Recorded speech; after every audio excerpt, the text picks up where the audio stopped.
billahi minasyaitonir rajim. Bismillahirrahmanirrahim. Wa in saraqa min hirzi syarikihi mushtarakan fala qat'a fil awhar. Suasana di majelis taklim rada beda. Ngaji jamaah teu meunang rapet sebab jamaahna gede dosa, teu meunang deket-deket teuing, pentingna nongton TV bae teu bareres, ngaji ongkoh nonton TV ongkoh, jadi naon gitu ngaranna plus-plus. Nu jelas sabodo tah urusan masing-masing. Aya hayang ka sorga atuh, nyana hayang ka neraka. Kumaha nyaranna bae, guys. Dina minggu ieu insyaallah bakal aya tamu di California, Amerika Serikat. Nu kamari ngiring konferensi Thariqah sadunya di Pekalongan. Ana-ana geus ngazam ti imahna keneh rek silaturahim ka dieu. Ialah Syekh Abdul Aziz. Kuari geus aya di dieu. Ke sakedeung deui bakal ka dieu urang dengekeun ceramahna melalui bahasa Inggris.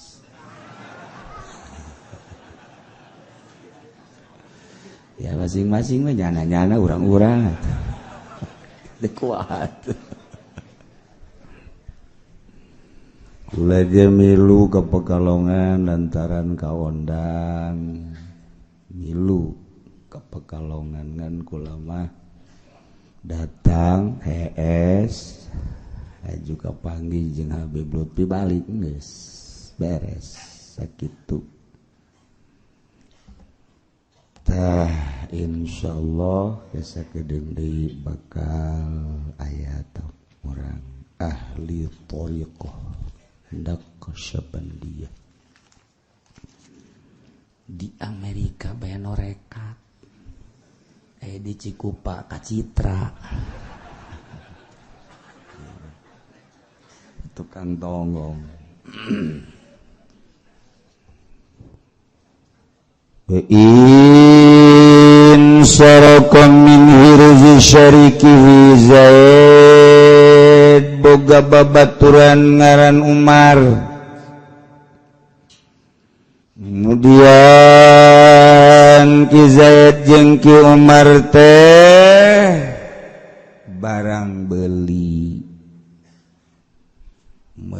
beas dihiji. Jadi dagang dihijikeun,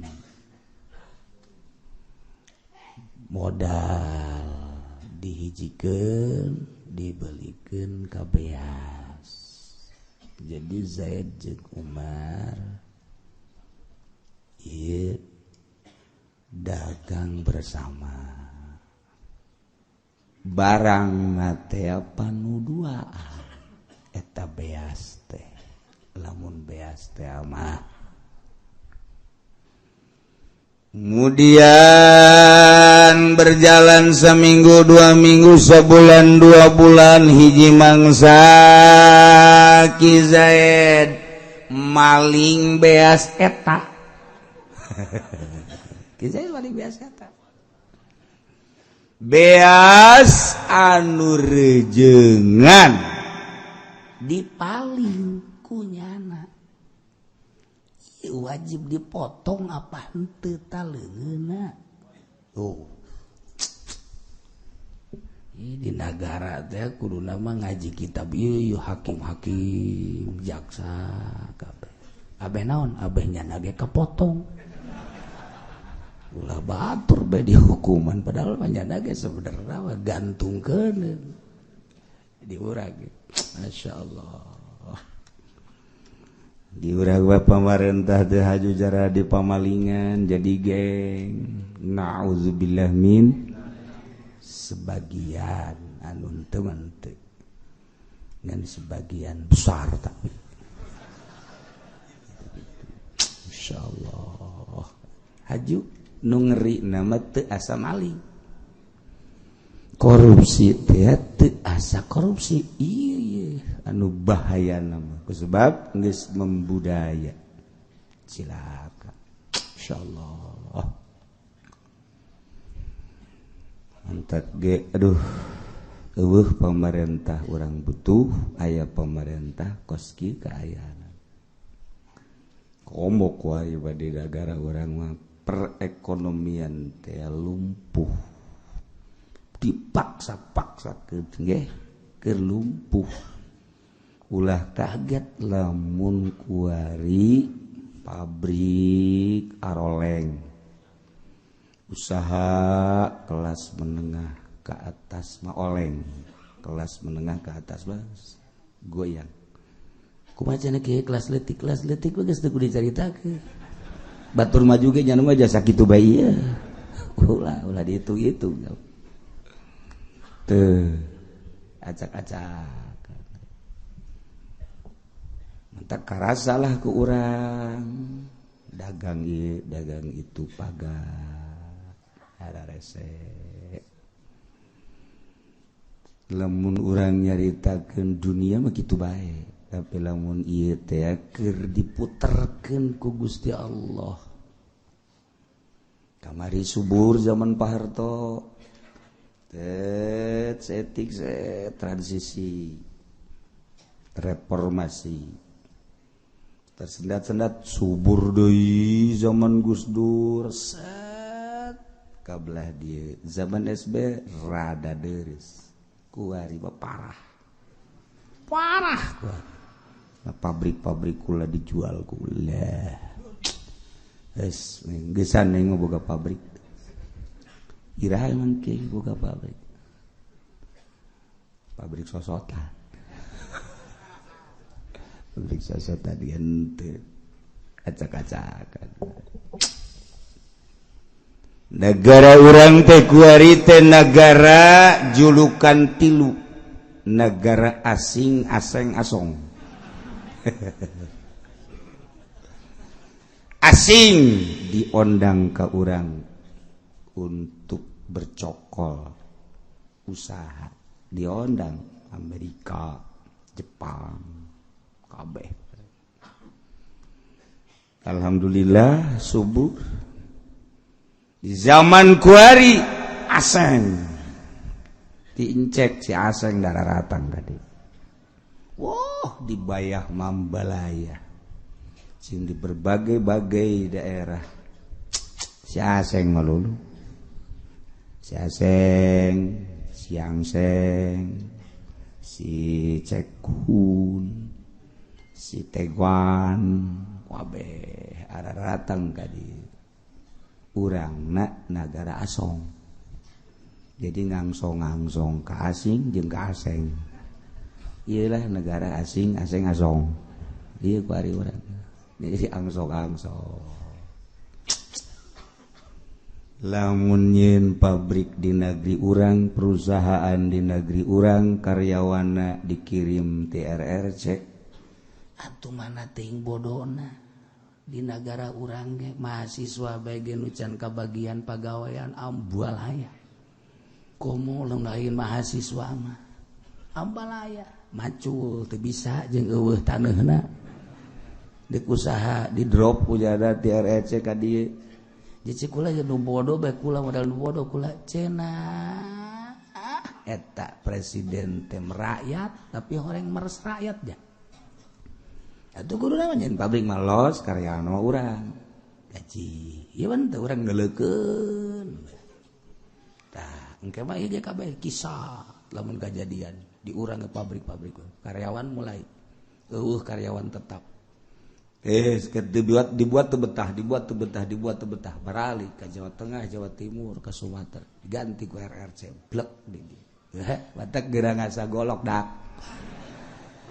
deuleu daon deui ku ari mah penca geura siap-siapkeun ku hizib geura wirid ayo geus pokokna nya geus asalnya rasuk geus siap golok pancen kieu mah kitu amat sia tahun wae gitu lain henteu jadi imah bae aing gawe henteu jadi karyawan henteu je kue loba di wae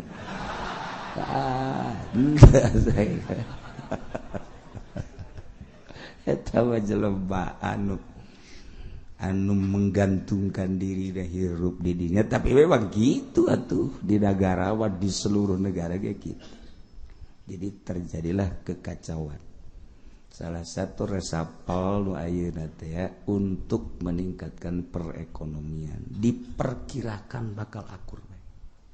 Sebab lain jang ningkatkeun perekonomian, jang ngahadang nyana dek naik deui jadi presiden. Serba salah urang. Tapi teu leutik harepan urang doakeun. Jelema ieu sarua bae mudah-mudahan pemikiran jadi lurus jadi lempeng nuta tadina kurang ngurus ka rakyat jadi ngurusan rakyat kajen nya nama teu ngurusan nya ge asal ngurusan rakyat teh tuh ieu pamalingan ku ari geus ambalaya maling mobil maling motor kobo miras narkoba mau miras dilegalkeun zina dilegalkeun dek jadi naon negara urang hayu pancen deui kieu bogan sia milih si eta jai menteu deui saya teu milih si eta sia milih si eta aja kumaha teu kumaha janang Allah teu emang geus kieu bae dunia mah geus kieu bae ke luhur maju ke handap ke sugih ke susah tamakos itu urusanna sapira beuteung. Uari mah urang ngabenahi diri urang, hate urang geus wauh tancan ka Allah. Sakitu bae. Hate urang teh geus wauh encan ka Allah. Lamun urang geus wauh ka Allah, hirup di gunung, di kota, di leuweung, di kampung, di negeri Yahudi, di negeri kafir Amerika Moskow sarua bae homo di negeri Indonesia surga ning surga bandingkeun jeung negara mamana bae di Uzbekistan gareulis nisang mah hese di Baghdad di bawah teh Indonesia mah ya Allah ya Rabbi hayang dahar sangu aya hayang jagong ambalaya, kentang ambalaya, roti timiti segede cinggir retak segede hulu aya kabeh.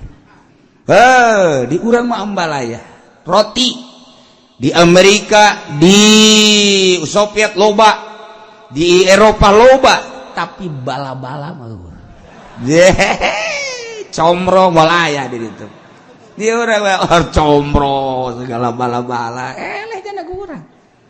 Ya, masya Allah, nyana heranen ka kue bugis, kujana di kiki bae, dumantak heran ai dauna ata, ai jerona asak ieu, bingungeun Amerika, kumanyeuna cek jana, ai nya nuklir bisa, ai kepapais heran.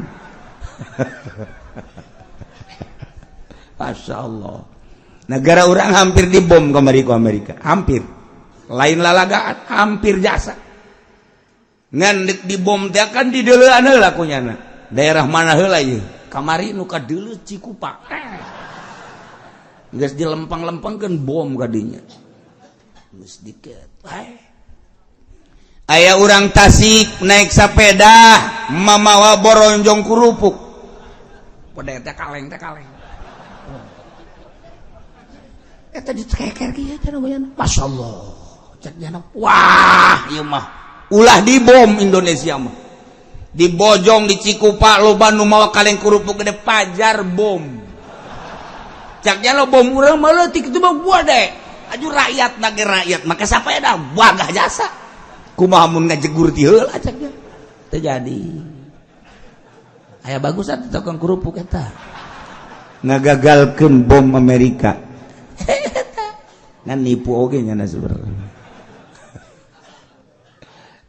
baca-baca Indonesia apa situ lalagaan sok jadi bebeneran di orang bebeneran sok jadi lalagaan Indonesia negara paling sulit kacau kayak dihijikeun babari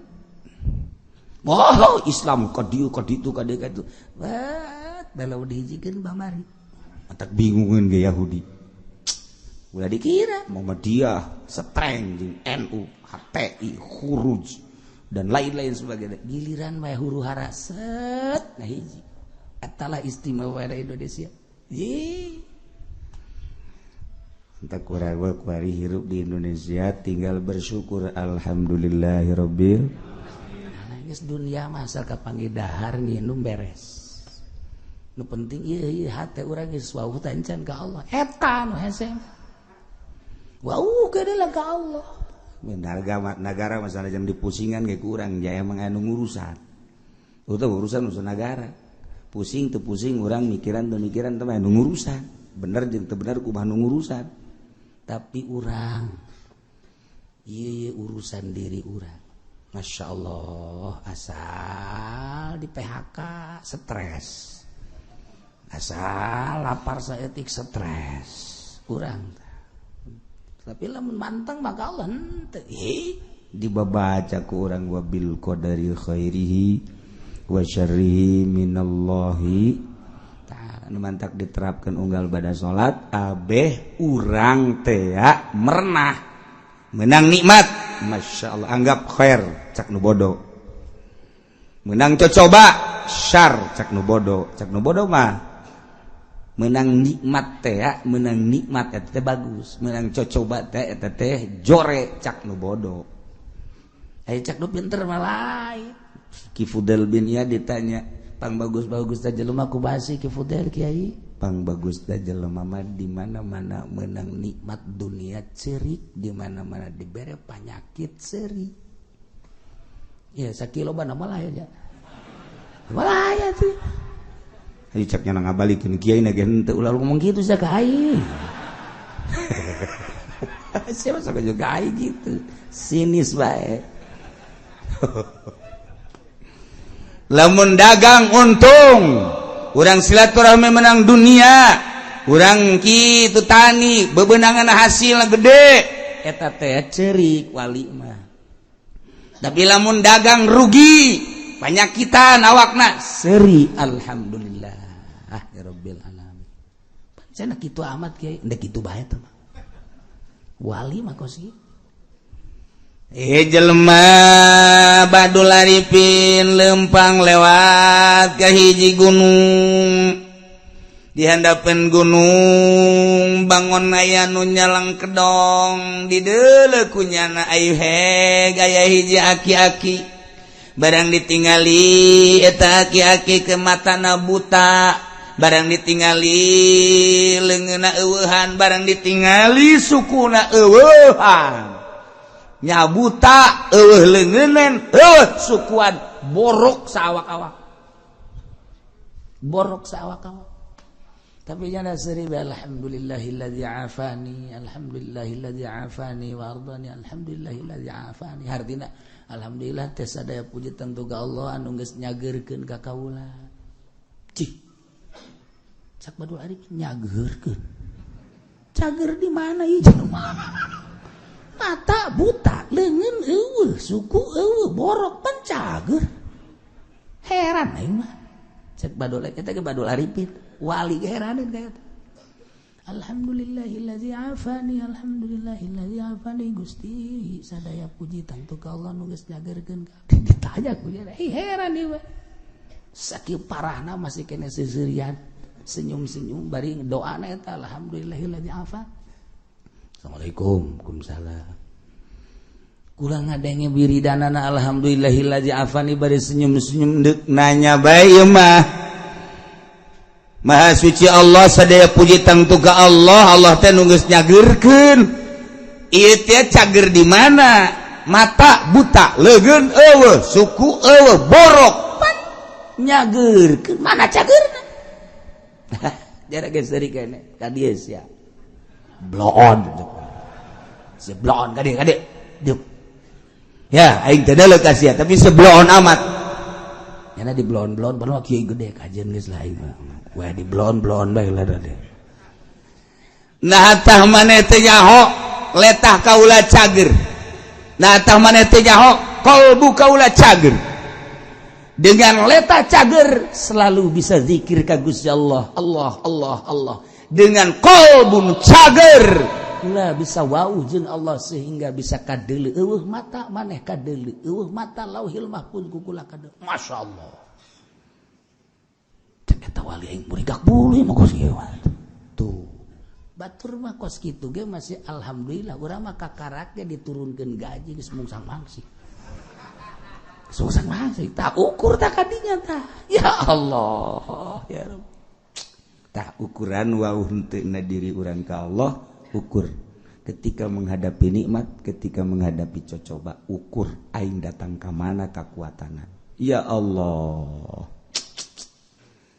Imam Syafi'i teh ambeien di mana ngaji jauh Imam Syafi'i ambeien di mana ngajinya na menyokot bawa batok segede kitu nah jagetihan topi ngaji pohara gas tah ngan ngadoa ya Allah ya Rabbi namun memang penyakit ieu bakal ngadeukeutkeun jasa ka Gusti Gusti ridho kami tambahan penyakit abdi tah sia doa wa kos kitu tah urang mah lain pan kakarak saleh bahasa tiga Gusti kieu-kieu teuing abdi heuh itu ngadoa pohara tah kakarak dagang rugi sakali bae ge beuh geus tatangga nyaho kabeh sadesa nyaho kabeh untung betul nyaho kabeh kita pedagang bobong sama kos gitu doa Imam Syafi'i para jasa andai kata ieu penyakit bakal ngadeukeutkeun diri abdi ka Gusti Gusti tambah ridho kami atuh mending tambah kadenge ku guruna Syafi'i langsung ada kos gitu lain ngadoa bangsa urang tah mah jelema sidikin seri bae Imam Syafi'i ditoel gitu ih cek Imam Syafi'i tuh nyana aing ditambahan deui ku Allah Imam Syafi'i ditambahan deui penyakit 2 kali lipat eta masyaallah cek Imam Syafi'i nikmat amat Gusti nginahin biasa tah mazhab urang eta Imam Syafi'i kos kitu tah teu kayawan ku bantu ya Allah kunanta begitu ditambahan hajunya teh seserian nikmat jasa lantaran naik langsung jadi kutubul aulia dina autatnya na kutub tuh hebat jadi wali kumaha gitu ngeuneunahan pemobilan gahar pakaian lain wali teh mah kos kitu wali wali sih kos kitu susu wali mah dibere payaki teu bere payakit dibere problem baru problem gede dibere susah wali mah kos kitu teh masyaallah cendapan Gus Dur mah wali ge nya mah naik mobil mewah bae kadeuleu ku ente mewah ge emang nya hayang teu hayangin aya ka kula hayang cenah jadi wali tapi kos Gus Dur kurangnya naik mobilna BMW cakeun Alphard ih di luar deuleu zahir mah tapakna apa pernah Gus Dur ngadahar duit pamarentah teu pernah apakah ketika disumbang ku batur di dahar teu pernah masya Allah sakitu lobana duit kadaharan tapi nyana mah teu ngadahar ayo urang mah pantes teu ngadahar ge eueuh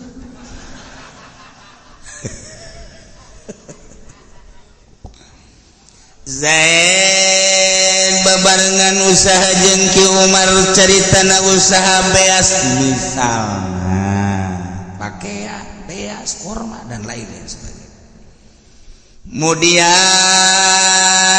setelah beberapa bulan Ki Zaid maling barang eta. Kumata Ki Zaid, apakah wajib dipotong? Wa in saroko, lamun Zaid malingna min hirzi syariki, tina simpenan kancana, barang anu dijaga diriksa ku Ki Umar dipaling ku Ki Zaid, mustarokan barang tersebut rejengan farakot fil azhar, teu kudu dipotong leungeun sebab aya haknya na. Ceda saeutik nu nyanana mah andai kata ieu beas teh 10 ton, nu nyanana mangan ge 2 ton, nu Ki Umar 2 ton, 8 ton. Wa in qalla nasibuh, sanajan saeutik bagiannya na. Beas 10 ton, nu nyana 2 ton, ku Umar 8 ton, ai dicokot ku nyana teh 7 ton. Pan berarti nu Ki Umar kacokot tah, nu nyana mangan 2 ton, tetep bae falakot sebab aya nu nyana. Antak di dia timbul fil azhar teh nuduhkeun kana ikhtilaf, lamun aya fil azhar geus kamoban keur carita bae balakot teu kudu dipotong leungeun. Masyaallah beres. Syarat wajibna dihadina barang anu dipaling teh hiji kudu mencapai ruba dinarin, seprapat dinar.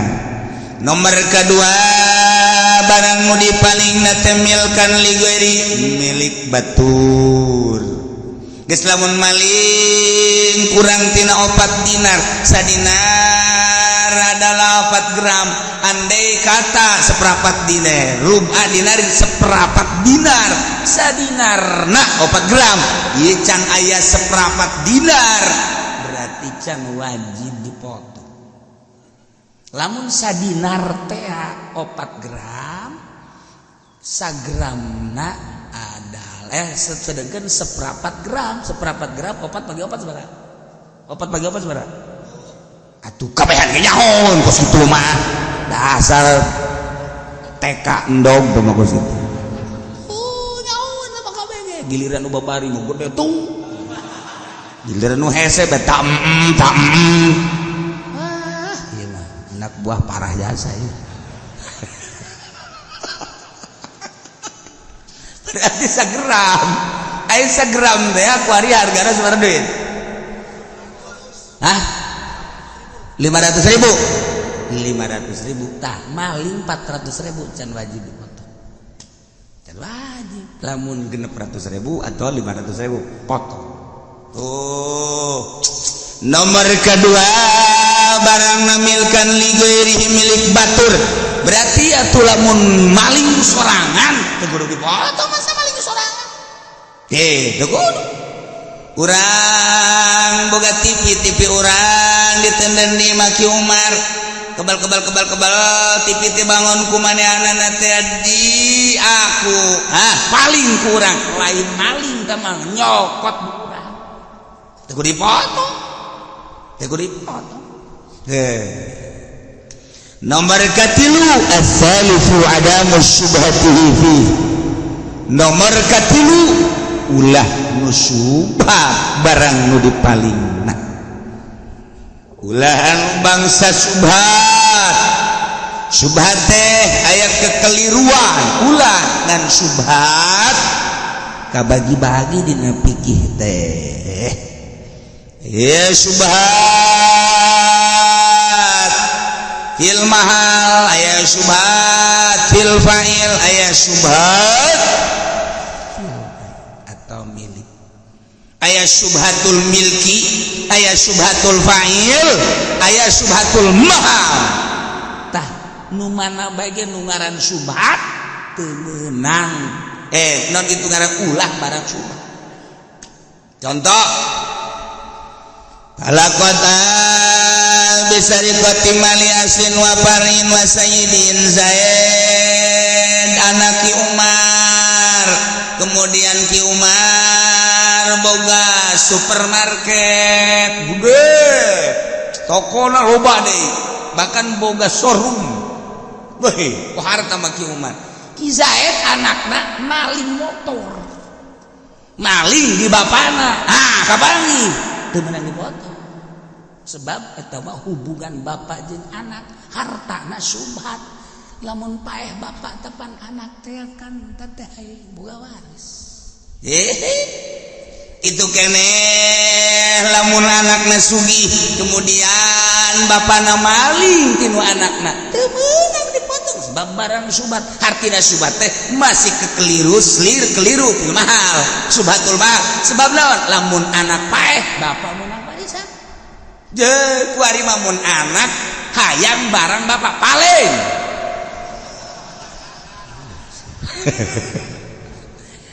Lain eta maling siapa suka juga itu. Andai kata tuh ulah tetep doraka mah doraka ngan teu dipotong.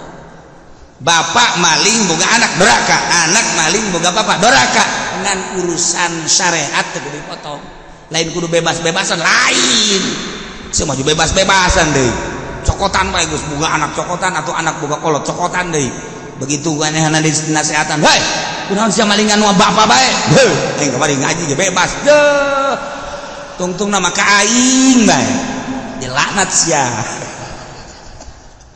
Lain berarti bebas haju bebas gitu lain doraka ngan andai kata katerwag teu kudu dipotong sebab naon subhatul mahal. Oh ya Allah, ainu tadi termasuk kana subhatul milki. Zaid boga beas jeung Ki Umar babarengan. Eta paruman heula sa. Paruman heula sa. Adang ka mana?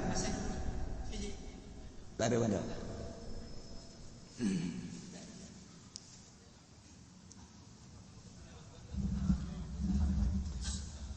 Tas. Kudaon teh cenah di pareuman Kiai apa tiris lain. Kudaon teh di pareuman. Masa kula tiris eta heula.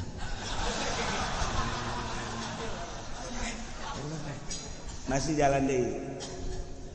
Jalan deui. Pareuman. Tadi sakali pencet geus teh. Kula sok aju jadwalkeun nu di imah pencetan.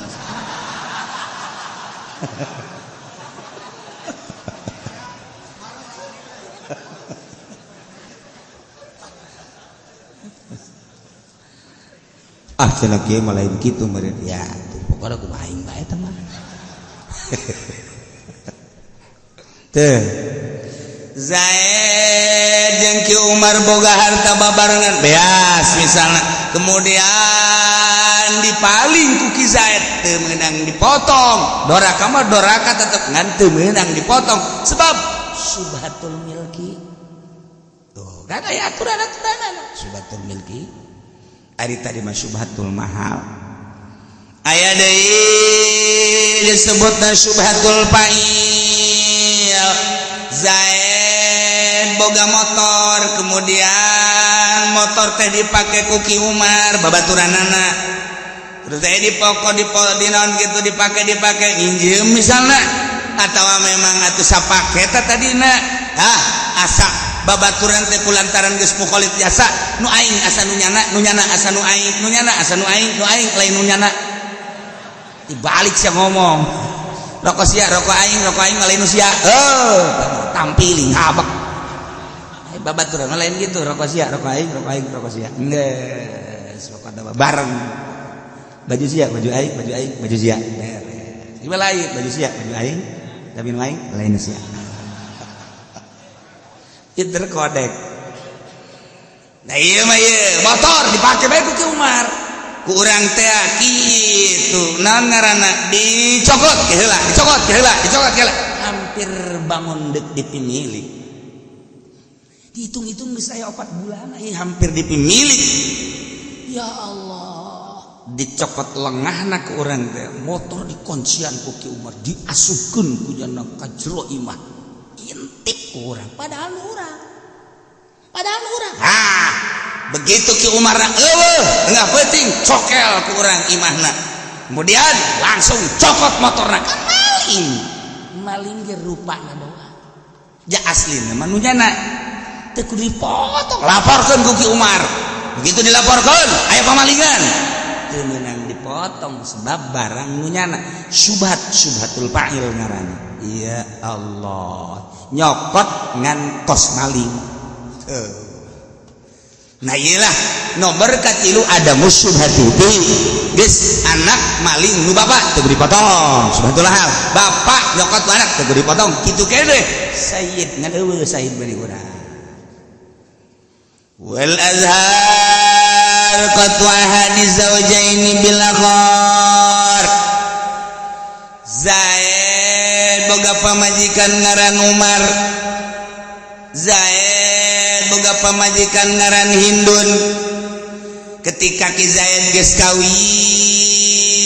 suami istri ngaranna eta Zaid gawajiban nganapakahan ka Nyi Hindun lamun sugih sampai sapeting 2 liter kecerita liter bemud lamun susah sampai sapeting 1 liter berikut jeung lalauhna balik deui Zaid rumah tangga jeung Nyi Hindun lamun sugih Ki Zaidna sugih teh ketika bedug subuh ajar nyana boga beas boga duit boga teu kudu hese beleke teu kudu kokoreh ta eta ngaranna sugih nah lain sugih boga perusahaan dan lain sebagainya komo tah mah sugih nah ieu Ki Zaid sugih wajib nganapakahan ka Nyi Hindun sapoe sapeting 2 liter berikut lalauna nu wajar bagi kelas nu sugih nu layak bagi kelas nu sugih lamun susah 1 liter berikut jeung lalauna nu layak bagi nu susah sugih berarti ieu manehanana 2 liter dahar daging botan begitu dahar daging botan anu daging anu digaring gede naon garang-garangna lain anu lalitik teh sia emang nyahoan bae rade nyeunan apa malingan sih ja aya meuli mah moal sia mah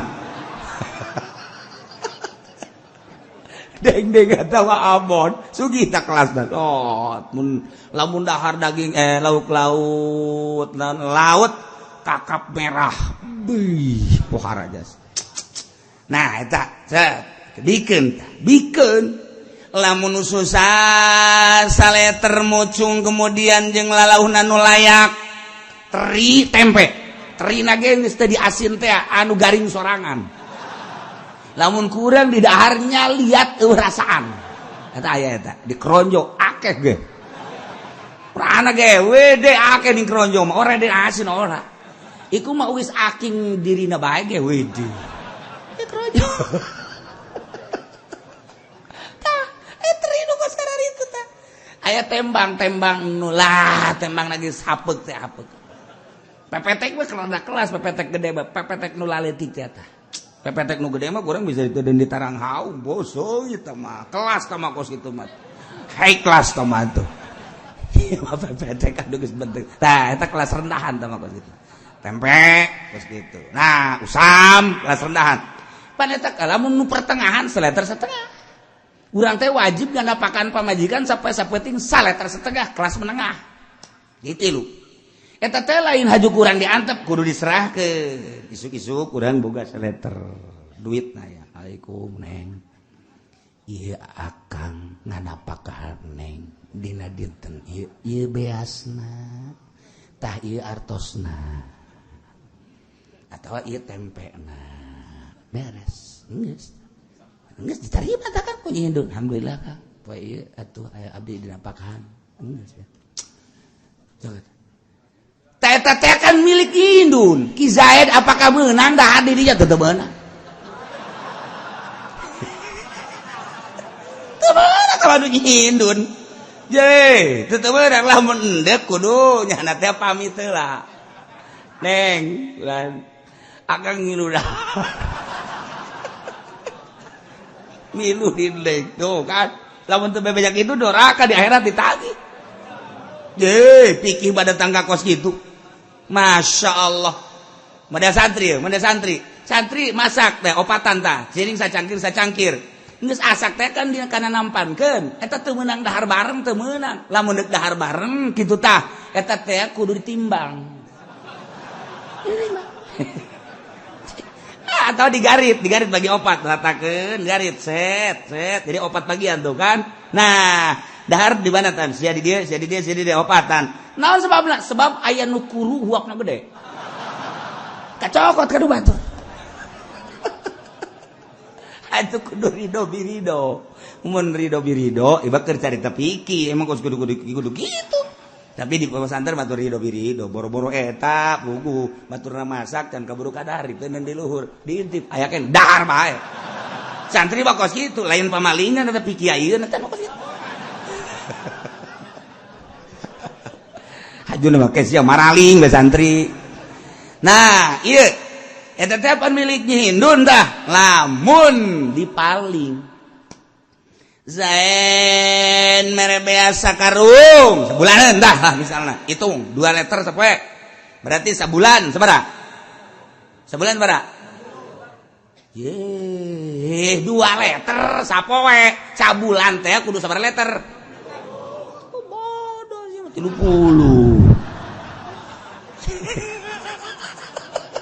20 aing mah lain ngitung sabulan sabaraha poe sabaraha liter telmi jasa itu kali 2 ke 10 liter meuli sakarung dah dikeun ka majikan neng tah sabulaneun muhun Kang beres kuari Ki Zaid teh ye Ki Zaid kototan koteteng neuleuh jahe deuk nganjang teu boga duit tah beas anu serahkeun ka Ji Hindun teh dipaling kujana set isupna langsung dijual ka warung sabaraha saleter kuari sabaraha itu bagus berapa 10.000 nu bagus eta Haji Pendi mah meuleuh 30.000 bae ya paingan dagingan awakna nah 10.000 berarti kali 60 liter sabaraha genep bener tante si sia ieu aing mah mang ieu ngitung jeung sia berarti ke 1,5 jutaan boga nya duit 1,5 jutaan boga pake nganjang lain masalah nganjangna Ki Zaid maling beas ti pamajikanana kudu kumaha eta wal azhar qat'u ahadiz zaujain bil akhar andai kata Ki Zaid maling beas tu pamajikanna potong leungeunna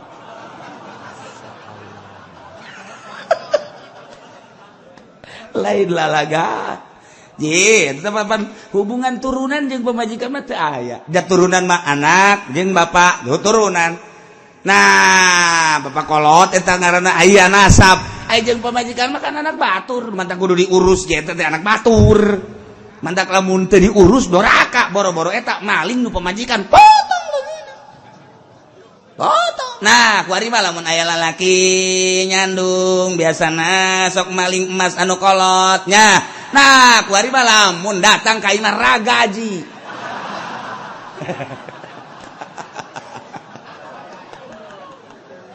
Ya Allah, ya Rabbi.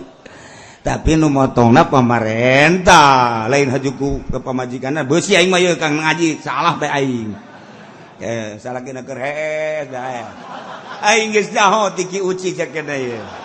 Dipotong ku aing leungeunna tuh ka aing betungtung nama. Lain pamarentah nu motong nama sok salah bae sia mah ngan kewajiban cekal azhar qatu ahadiz zaujain bil akhar masyaallah kitu kene pamajikanna maling nu salaki atuh potong bae leungeunna sarua wa man saraka wallahu a'lam